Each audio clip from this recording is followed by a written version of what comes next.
Shalom, shalom à tous. Bienvenue au ministère Restauration de l'âme. Nous sommes heureux de vous rencontrer en ce temps de louange et d'adoration et du message que le Seigneur a mis sur notre maman pasteur qu'elle va nous partager, nous exhorter un peu plus tard.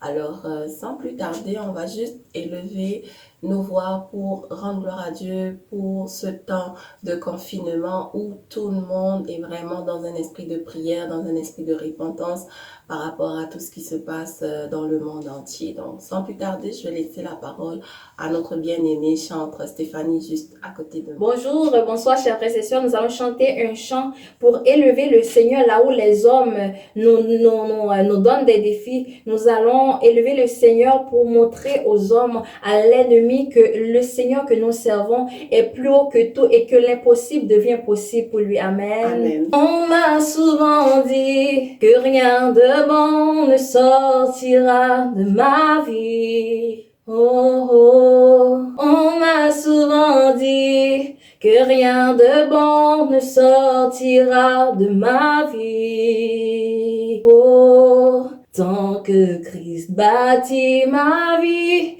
et qu'en lui je me confie, tout devient possible.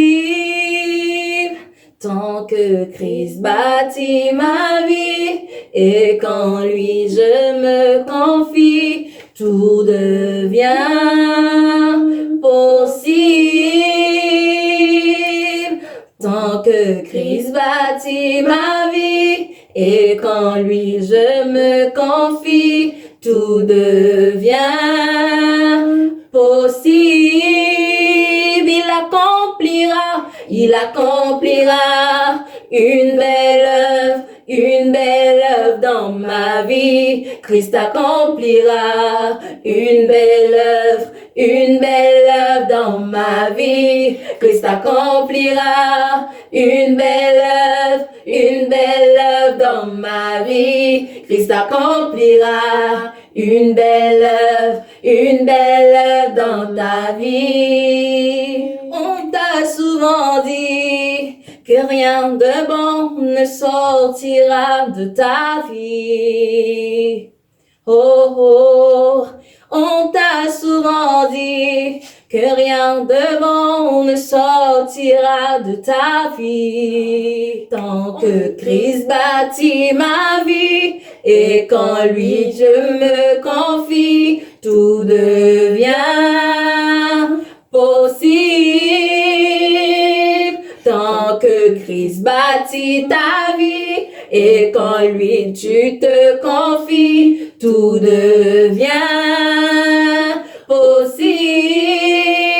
Tant que Christ bâtit ta vie, Christ bâtit ma vie et qu'en lui je me confie, tout devient possible. Christ accomplira une belle œuvre dans ma vie. Christ accomplira une belle œuvre dans ma vie. Christ accomplira une belle œuvre dans ma vie. Christ accomplira une belle œuvre dans ma vie. Amen. Sans plus tarder, on va continuer avec le chant qui dit gloire à l'agneau. Gloire à l'agneau. Donc, je vais laisser notre bien-aimée Stéphanie qui va nous conduire dans ce merveilleux chant pour la gloire du Seigneur. Frères et sœurs, nous allons chanter le chant qui dit gloire à l'agneau. Nous allons gloire à notre Sauveur Jésus-Christ qui est l'agneau immolé qui avait accepté d'être crucifié sur la croix pour nous. Nous allons chanter pour rendre gloire pour son Saint-Nom. Amen. Amen. Gloire, gloire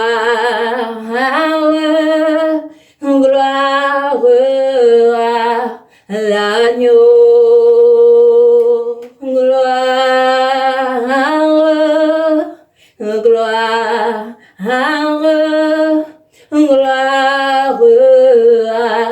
à l'agneau. Chante encore gloire, gloire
est souverain. L'agneau est souverain. Jésus-Christ est souverain. L'agneau est souverain. Le Seigneur des Seigneurs est souverain. L'agneau est souverain. L'agneau est souverain.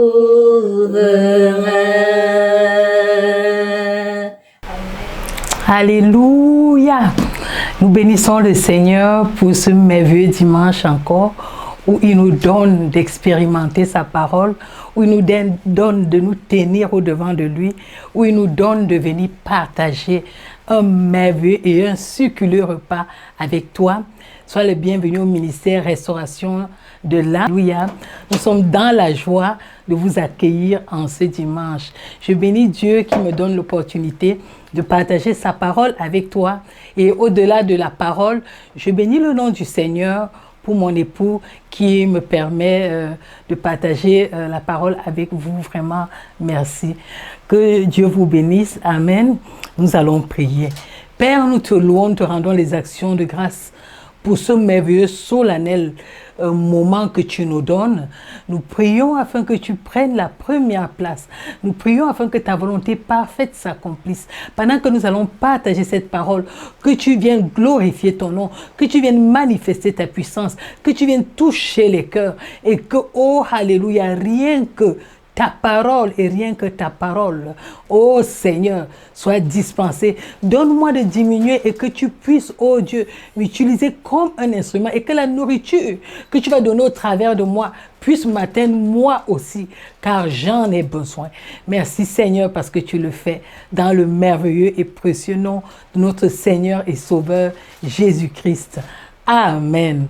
Alléluia. Aujourd'hui, nous allons parler de quelque chose de commun à nous, les habitants de la terre, à quelque chose qui va t'amener à comprendre les profondeurs de Dieu. Quelque chose de simple que nous avons l'habitude de voir.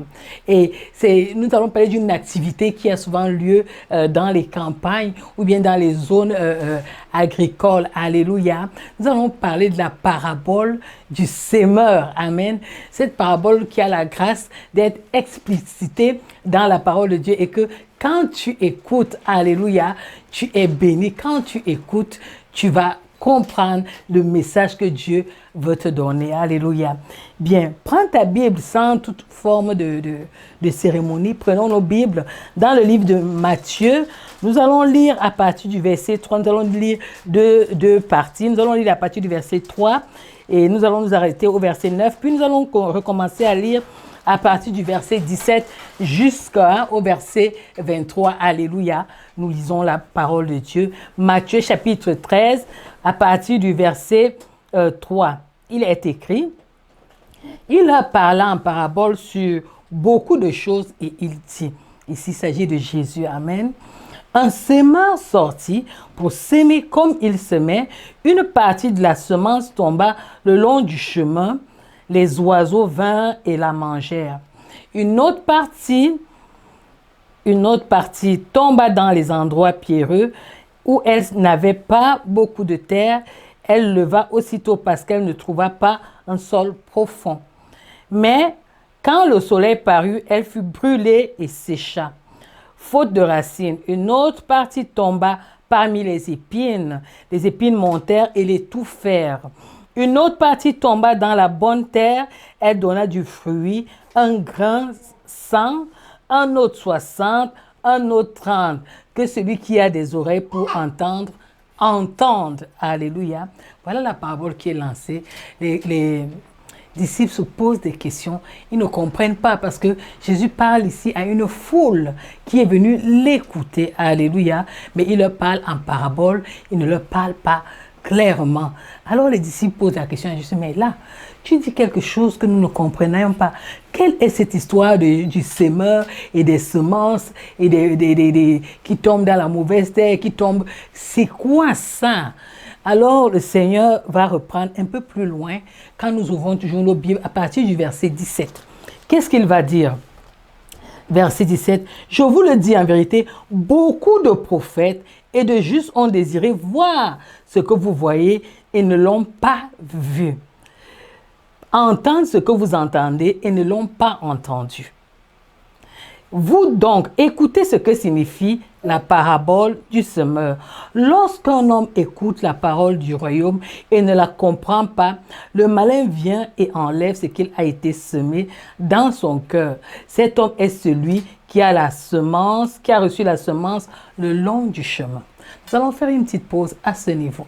On a parlé d'un homme, c'est comme un cultivateur qui va dans son champ, il se met à semer. Sauf que ces graines, les premières graines qu'il sème, parce qu'il y a différentes façons de semer, il y a ceux qui labourent d'abord la terre et puis ils viennent mettre le grain après. L'impression que j'ai ici, c'est comme si c'est un peu cette activité-là que le Seigneur décrit ici. La première graine ici tombe et on nous dit qu'ils ne comprennent pas. Comment tu peux entendre quelque chose et ne pas comprendre? Ça veut dire qu'il y a une différence entre entendre et comprendre. Actuellement, là, tu es en train d'entendre ce que je te dis. Tu es en train d'écouter. Mais est-ce que tu comprends? Quand je parle des semences et des semeurs, est-ce que tu comprends réellement le sens de ce que je veux te dire? Est-ce que tu comprends l'application de ce que je suis en train de dire veut dire ou bien veut signifier par rapport à ta vie? Je pense que c'est cette deuxième compréhension dont le Seigneur parle. Parce que lorsque je parle, vous comprenez bien. Quand je parle du mécanisme de semer dans les champs, vous comprenez, nous comprenons tous bien parce que nous vivons dans un monde où nous sémons. Alléluia. Mais quand il s'agit de s'aimer, le cultivateur, il peut vous instruire mieux que moi parce qu'il connaît les différentes activités, il connaît les différents processus, il connaît quand faire quoi, quand ne pas faire quoi. Mais moi, à mon niveau, quand je lis ce parler, quand tu me parles de semer, peut-être parce que j'ai connu les champs, je peux te dire quelque chose. Mais quelqu'un qui ne connaît pas, il va entendre, oui, il faut s'aimer, il faut ensemencer, mais il ne va pas comprendre exactement la profondeur. C'est de ça dont il est question ici. Mais cette activité que nous avons l'habitude de voir, le Seigneur la ramène à un autre niveau. Il la ramène au niveau spirituel. La semence ici là, est considérée comme la parole de Dieu qui est en train d'être prêchée et que les hommes sont en train d'écouter. Mais ces hommes sont dans la distraction. Ces hommes ne comprennent pas. Ils entendent la parole sortir, mais cette parole n'entre pas. Elle est là, elle est comme ça, comme dans les airs. Alors le diable vient tout simplement. Il arrache la parole. Tu écoutes, c'est comme maintenant vous êtes en train de m'écouter. Quand vous allez terminer de m'écouter, chacun va rentrer dans ses activités. Et quand vous allez rentrer dans vos activités, vous aurez terminé d'écouter la parole. Alors si cette parole-là, vous rentrez dans vos activités sans que ce soit entré, sans que vous n'ayez compris, vous serez, la parole de Dieu ici va refléter ce premier aspect. Alléluia. Allons au deuxième aspect. Il dit au verset 20. Du chapitre, nous sommes toujours dans Matthieu 13. Celui qui a reçu la semence dans les endroits pierreux, c'est celui qui entend la parole et la reçoit aussitôt avec joie. Mais il n'a pas de racine en lui-même, il manque de persistance et dès que survient une tribulation ou une persécution à cause de la parole, il y trouve une occasion de chute. Alléluia. Voilà la parole de Dieu qui va encore être prêchée. Voilà les conseils qui vont vous être donnés. Voilà le message de la repentance qui est un message fort que nous entendons dans toutes les bouches des serviteurs de Dieu, qui est même le premier message que le Seigneur Jésus nous a donné. Repentez-vous car le royaume des cieux s'est approché.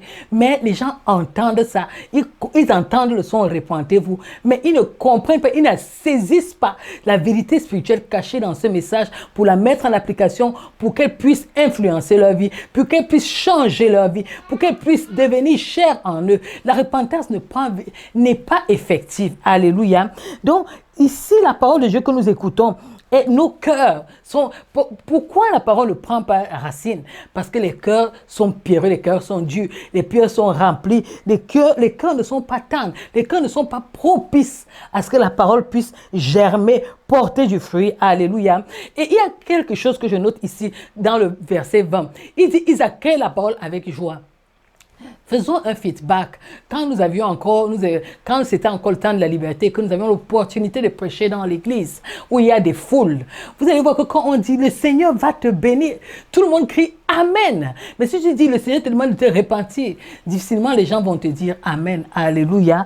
Et Mais il y a des gens, quand ils crient Amen, tu te dis, oh, celui-là, assurément, il a compris ce que je vais dire. Celui-là, assurément, il va mettre en application. Celui-là, assurément, il va marcher comme Dieu demande. Mais l'Amen, là, c'est l'Amen de l'instant. C'est l'Amen de ses émotions. C'est l'Amen du moment, de la foule, de l'atmosphère. Il a dansé, il a chanté. Il a été dans une ambiance qui a créé. Ses émotions se sont levées et il est disposé à écouter, à crier Amen, à dire que oui, ce que tu dis est vrai. Mais un autre élément, il ne s'agit pas seulement de crier. La Bible dit, il n'a pas de racine en lui-même. Donc lui-même, la personne qui écoute, moi qui écoute, toi qui écoutes, en toi, il n'y a pas la racine. Il n'y a pas Dieu. Tu n'es pas enraciné sur Dieu. Tu n'es pas enraciné sur cette parole-là. La parole-là est une parole qui passe comme du vent. Tu ne la saisis pas. Alléluia. On dit, il manque de persistance. Donc il ne persévère pas. Il a écouté la parole, ça s'arrête au niveau de l'église. Ça s'arrête à l'écoute. Ça s'arrête à l'endroit. Ça s'arrête à l'émotion. C'est des gens que par moment, tu vas voir, tu parles de la parole de Dieu. Ça le touche, son cœur, il pleure amèrement. Mais dès qu'il quitte ce lieu-là, son cœur est sec. Son cœur, il ne persiste pas. Il ne va pas méditer. Il ne va pas demander, Seigneur, qu'est-ce qu'il faut que je change? Qu'est-ce qu'il faut que je fasse? Quelle est l'action? Quel est après? Le après de cette parole que j'ai écoutée. Il n'y a pas le après. Et parce qu'il n'y a pas le après, elle, comme cette terre-ci, ému d'émotion, bondissant, criant les alléluia, criant les amen, disant oui, c'est la parole de Dieu, mais la suite ne vient pas. Alléluia. La suite ne vient pas, il ne persévère pas. Et voilà, il y a la preuve du manque de persévérance. Quand la tribulation vient, quand Covid-19 est dehors, c'est là que tu te demandes où sont les enfants de Dieu. Où sont ceux-là qui disent qu'ils sont chrétiens? Où sont ceux-là qui disent qu'ils marchent avec Dieu? Où sont ceux-là qui disent qu'ils obéissent à Dieu? Où sont ceux-là qui ont passé le temps à te dire Amen, le Seigneur est bon, j'ai donné ma vie à Jésus. Oh, alléluia, je vais décider de suivre Jésus. Vraiment, je me donne mon tout. Il n'y a plus rien qui va m'empêcher. Oh, Seigneur, vraiment. Où sont ces personnes-là? Ici, maintenant, tout le monde a peur. Nous sommes des êtres humains, la peur peut jaillir. Mais tu as la parole. Où est cette parole que tu criais Amen pendant autant d'années que tu connais le Seigneur? Même si tu as connu le Seigneur maintenant, tu as entendu la parole et tu as réalisé que Dieu est vivant. Où est ta foi? Pourquoi elle ne se manifeste pas ici? On dit, quand la parole vient, quand la persécution vient, ça devient une occasion de chute. Parce qu'il est prêt à abandonner. Il est prêt à renier Dieu. Il est prêt. Tout ce qu'il a entendu là, c'est juste des connaissances, c'est juste des souvenirs. Ça n'a pas germé. Il n'y a pas de persistance. Il n'y a pas de racine. C'est en haut. Alléluia. C'est dans la légèreté. Continuons la lecture. Au verset 22, il dit, celui qui a reçu la semence parmi les épines, c'est celui qui entend la parole, mais en qui les soucis du siècle et la séduction des richesses étouffent cette parole et la rendent infructueuse. Nous sommes dans un siècle de vitesse. Maintenant, même c'est bien, on ne travaille pas. Parce qu'avant, les gens avaient les raisons. Je dois travailler, je dois me reposer, je n'ai pas le temps. Oh, je dois gagner l'argent, j'ai mon objectif à atteindre. Il me faut atteindre les milliards, il me faut atteindre les millions, il me faut construire d'abord ma maison. Attends, je vais d'abord faire mon champ. Attends, je vais d'abord me marier. Attends, je vais d'abord aller acquérir je ne sais pas trop quoi. On avait tout genre d'ambition, sauf l'ambition de grandir avec Dieu, sauf l'ambition de nous enraciner à Dieu, sauf l'ambition de laisser Dieu agir dans nos cœurs, sauf l'ambition de laisser Dieu transformer nos vies, sauf l'ambition, alléluia, de laisser Dieu manifester sa grâce. Nous sommes chrétiens, mais nous sommes chrétiens de nom, de connaissance, mais la parole de Dieu n'habite véritablement pas nous. La parole de Dieu est laissée pour. Elle est reléguée au second plan. Nous avons d'abord nos priorités. Ici, c'est clair. Il dit que la terre a les épines. Donc, il n'y a pas de place. Les soucis de ce siècle. Tu te soucies, oh, demain, comment je vais faire? Qu'est-ce que je vais porter? Je vais aller au travail. Mon compte en banque, c'est combien? Oh, qu'est-ce que j'ai dit à réaliser? Ma vie va où? Est-ce que je ne me suis même pas encore mariée? Je n'ai pas encore construit d'immeubles. Oh, c'est-à-dire, tout genre de choses sauf Dieu. Alléluia. Et il se soucie, on dit autre chose, la séduction de la richesse. Qui ne veut pas être riche? Tout le monde veut être riche. Tout le monde veut être bien. L'aisance financière, c'est bien. Mais tu oublies une chose. L'aisance financière, c'est Dieu. L'aisance, c'est Dieu qui bénit. Alléluia.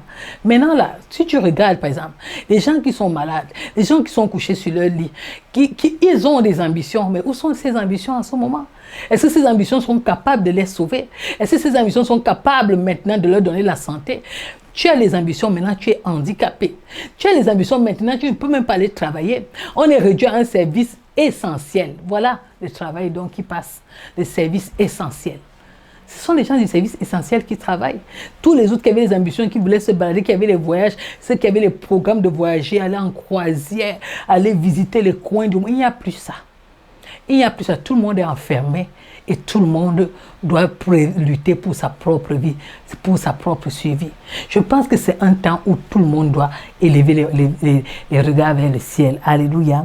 Écoutez donc le verset 23, il dit, « Celui qui a reçu la semence dans la bonne terre, c'est celui qui entend la parole et la comprend. Il porte du fruit et un grain en donne 100, un autre en donne 60, un autre en donne 30. » Je veux te poser une question simple. J'aimerais que tu sois honnête avec moi. Tu as entendu la parole de Dieu. Ici, on dit qu'il entend la parole. Alléluia. Première chose. Tu as compris la parole de Dieu. Alléluia. Ça veut dire que tu l'as mise en application. Et il y a les fruits. Ce n'est pas seulement entendre, comprendre. Il faut qu'il y ait les fruits. Les fruits, ici, on nous dit que tu dois donner 100. Tu dois donner 60. Tu dois donner 30. Je ne veux pas aller à 100. Je te pose la question 30. Est-ce qu'à 30 personnes, tu as déjà amené 30 personnes à Christ? Est-ce qu'à 30 personnes, tu as déjà prié pour 30 personnes pour qu'elles viennent au Seigneur? Quelle est l'efficience de la parole de Dieu que tu écoutes depuis des années? Je ne veux pas bénir Dieu pour le corona. En fait, je méditais sur le corona et je me suis rendu compte que le corona a coupé les liens de beaucoup de choses. Parfois, on partait à l'église, on priait, on chasse les démons de ci, les démons de ça. Maintenant, le démon d'adultère n'a plus la place. Il va passer où? Tout le monde est enfermé.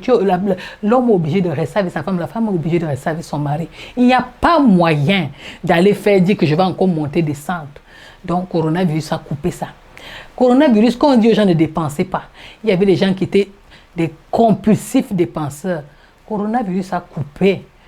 Tu ne peux plus sortir pour aller te balader. Les gens qui aiment se balader, qui restent à la maison, essaient de méditer la parole de Dieu, montent, ils descendent.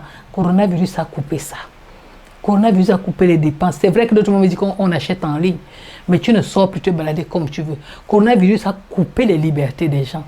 Coronavirus va ramener les gens à être en famille. Il y avait des gens qui étaient devenus absents pour leurs enfants. Ils sont tellement occupés qu'ils n'ont pas le temps. Coronavirus a coupé ça. Ils vont apprendre à aimer leurs enfants, apprendre à s'intéresser à leurs enfants, apprendre à s'intéresser à la famille, apprendre à s'intéresser aux choses de leur maison. C'est-à-dire, le coronavirus est venu mettre...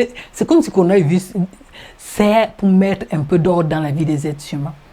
C'est vrai que ça a aussi tout son lot de tueries et de tout, mais il y a certaines choses que le fait de ne pas se confinement va régler. C'est vrai que c'est aussi une occasion où on se découvre. On découvre nos caractères, on découvre nos habitudes, on découvre comment nous sommes véritablement. Parce que le fait de rester dans un seul endroit tous les jours ensemble, on découvre, nos caractères sortent. Alléluia. Donc, qu'est-ce que je veux te dire au travers de cette exhortation que je veux concise et précise? C'était Dieu, mon frère, ma soeur.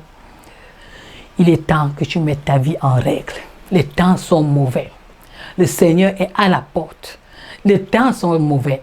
C'est le temps de la repentance, de revenir à Dieu, de saisir Dieu, de marcher avec Dieu, de comprendre la parole, de la mettre en application, de produire des fruits, de déposer son caractère. Les choses de la légèreté que nous avions là, que nous allons à l'église, tu as d'autres ambitions. Tu es à l'église, tu es sur ton téléphone. Tu es à l'église, tu n'écoutes même pas. On te demande qu'est-ce qu'on a prêché. C'était bénissant. Qu'est-ce qui était bénissant? Tu es incapable de dire. C'est le temps maintenant, tu as le temps de méditer. Les gens qui ne méditeront pas maintenant, je ne sais pas quand ils méditeront encore, parce qu'ils ont le temps maintenant. Ils peuvent s'occuper de leurs enfants, ils peuvent s'occuper de leur famille, ils peuvent s'occuper, alléluia, ils peuvent venir au Seigneur, alléluia, ils peuvent venir et marcher avec Dieu.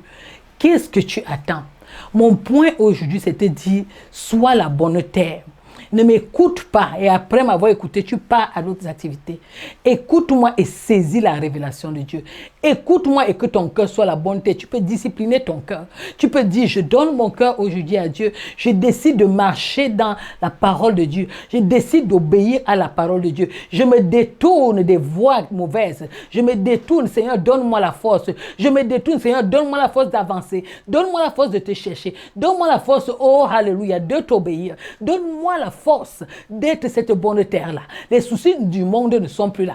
Le seul souci que nous avons maintenant, c'est la peur de Corona. Et la peur de Corona, la Bible nous dit que Jésus-Christ a vaincu la mort. S'il a vaincu la mort, il a vaincu même les maladies. La Bible dit qu'il les a cloués, il a livré un spectacle en les couvrant, en les clouant à la croix de Golgotha. Alléluia. Ça veut dire que où tu es là, tu ne devrais pas là. Si tu as vraiment cru, si ton cœur est la bonne terre, normalement tu ne devrais pas avoir peur. Au contraire, tu devais être fier en ce moment de pouvoir louer Dieu, de pouvoir adorer Dieu, de pouvoir marcher avec Dieu, sachant que, alléluia, c'est le temps, alléluia. Je me prépare parce qu'il y a une espérance. Le Seigneur Jésus vient bientôt. Il viendra enlever son église. Est-ce que tu es prêt? Est-ce que je suis prête? C'est le temps de nous préparer. Préparer nos cœurs. Amener nos cœurs endurcis, nos cœurs de pierre, nos cœurs de désordre, afin que le Seigneur transforme, afin que le Seigneur touche, afin que le Seigneur purifie, afin que le Seigneur vienne habiter. Il dit qu'il veut habiter en nous. C'est le moment de dire, Seigneur, viens habiter en moi. Dirige ma vie, guide-moi. J'ai marché avant sans connaître. J'ai fait des choses. Je me disais chrétien, je reconnais que je ne le suis pas. Je me disais, oh, alléluia, que Dieu est avec moi. Il suffit que j'aille à l'église, je lis quelques passages, je me fais seulement, je ne pêche pas, je ne vole pas, ça suffit. Non, Dieu a besoin d'une communion. L'église, Dieu vient, quand on parle de l'enlèvement, les gens ignorent une chose. Dieu vient enlever l'église, ce n'est pas Dieu que Dieu vient s'enlever parce que tu marchais bien. Non, non, non. Hein. L'Esprit de Dieu doit habiter en toi. L'Esprit de Dieu qui va venir avec Jésus, c'est ça qui va te localiser et te faire être enlevé, mon frère. Est-ce que tu peux donner le témoignage que là où tu te trouves en ce moment, le Saint-Esprit te connaît, que tu as une communion personnelle avec Dieu, que quand Dieu regarde la terre, il te localise, tu es localisé par Dieu. Parce que la Bible nous dit que le Saint-Esprit témoigne dans nos cœurs que nous sommes enfants de Dieu. Est-ce que le Saint-Esprit, comme il est dit dans la parole, peut témoigner dans ton cœur que tu es enfant de Dieu? Voici la parole que tu écoutes encore aujourd'hui. Quelle est la posture que tu vas prendre? Quelle est la posture que tu vas prendre face à l'écoute de cette parole? Il y a beaucoup de messages. C'est pas seulement peut-être tu as vaqué, tu as écouté les versets bibliques, tu as lu un verset biblique ce matin. Quelle posture après avoir lu cela? Est-ce que ça va tomber dans la mauvaise terre? Ça va tomber dans la terre sans épines? Ça va être brûlé par le soleil, brûlé par la distraction, brûlé par les feuilletons et tout ce que tu vas regarder? Ou bien ça va produire la bonne semence? Ça va produire l'attitude qui t'amène à la repentance. Ça va produire l'attitude qui t'amène à aller vers Dieu, qui t'amène à adorer Dieu, à chercher Dieu, à crier vers Dieu, à dire, Père, me voici. Est-ce que c'est ça? Ou bien on va encore attendre une autre révélation? Mon frère, ma soeur, c'est le temps où tout le monde met ses pendules à l'heure. Vous savez, ici, au Canada, quand l'été approche, on change l'heure pour mettre à la bonne heure, parce qu'il y a un changement de saison. Nous sommes en train d'entrer dans une autre saison, la saison du confinement. Nous sommes dans une saison de confinement avec des lendemains incertain. Est-ce que pendant cette saison, on ne sait pas ce qui va précéder le confinement? On ne sait pas comment la vie se deviendra. Est-ce qu'après cette période, tu vas encore être le chrétien léger, le chrétien négligent Dieu, le chrétien des soucis du monde, ou bien tu vas demeurer la bonne terre? Une chose est de commencer, une chose est d'être. Combien de fois nous nous sommes repentis? Combien de fois nous avons demandé pardon pour nos péchés, mais nous revenons à la même chose? Il y a un moment de nous où on a dit, assez, c'est assez. Et ce moment-là, c'est maintenant. Dieu te donne un temps où tu n'es pas distrait, où tu ne travailles pas, où rien ne te perturbe, où tu peux t'asseoir pour bâtir ton homme intérieur. Alléluia.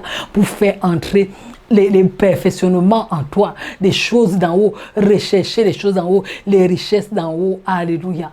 Est-ce que tu vas accepter cela? Telle est la question que je veux te laisser aujourd'hui, pendant que tu te tiens dans la présence de Dieu, pendant que tu m'écoutes. Amen. Que mon Dieu te bénisse. Alléluia. Nous allons prier. Seigneur, je te bénis pour cette parole. Je te bénis parce que, oh Seigneur, le temps n'est pas à la distraction. Le temps n'est pas au grand sermon. Le temps est à ramener ton peuple vers toi. Parce que, oh Dieu, les signes montrent et prouvent que tu es à la porte. Seigneur Dieu, rends-moi ministère, rends ministère à mon frère, rends ministère à ma soeur et ramène-nous vers toi afin que ton nom soit glorifié, afin que ton nom soit magnifié, afin que ton nom, oh alléluia, soit étendu sur la terre et que tu ramènes plusieurs à toi. Merci Seigneur, oh mon Dieu, mon roi, parce que ta parole va toucher, ta parole va ramener, ta parole va attirer au nom puissant de Jésus-Christ. Alléluia. Amen. Amen. Soyez bénis et nous remercions le Seigneur pour ce moment. Je vous encourage vraiment, après ce message, à méditer et à rester attentif pendant que le Seigneur vous rend ministère. Que mon Dieu vous bénisse au nom de Jésus-Christ. Amen.